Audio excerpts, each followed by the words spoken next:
ربيعه احنا عارفينه ما بيعرفش يلعب كوره، ما بيعرفش يلعب كوره واعترف بده وعادي. رامي ربيعه ما بيعرفش يلعب كوره، انت واخدها انها حاجه يع يعني ايه يا دي اللي بتتكلم؟ انت بتتكلم في كوره ليه؟ يعني ايه لاعب ما بيعرفش يلعب كوره؟ والله رامي ما بيعرف يلعب كوره، لا بيعرف يطلب بين هجمه، ولا بيعرف يدافع، ولا بيعرف يهاجم، ولا بيعرف يلعب بدماغه، ولا بيعرف يلعب برجله، ولا بيعرف يضغط، ولا بيعرف يقدر. سيبك من الموسم اللي فات ده اللي بسبب محمد عبد المنعم هو اللي عمل من رامي ربيعه كده وسلامه المنعم يجي يجيب لي علينا ضربه جزاء بمنتهى العشوائيه. عادي جدا، ما استغربش.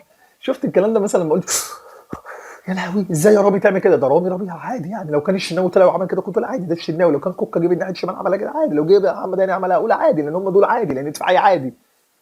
عادي. ضربه جزاء يدخل عليها رشاد المتولي يسجل هدف، طب الكره تعدي من بين ايد الشناوي برضه عادي والله ما زعلان. في حاجه في رجل طبعا هي عملت بومب قبل ايديه، بس هو فردت ايديه دمها تقيل، فردت ايديه عامله يعني اسف والله. في شخصيات كده تحس ان هو ما بيضحك، ما بيعرفش يضحك، يعني مثلا الشناوي ممكن يكون ما بيعرفش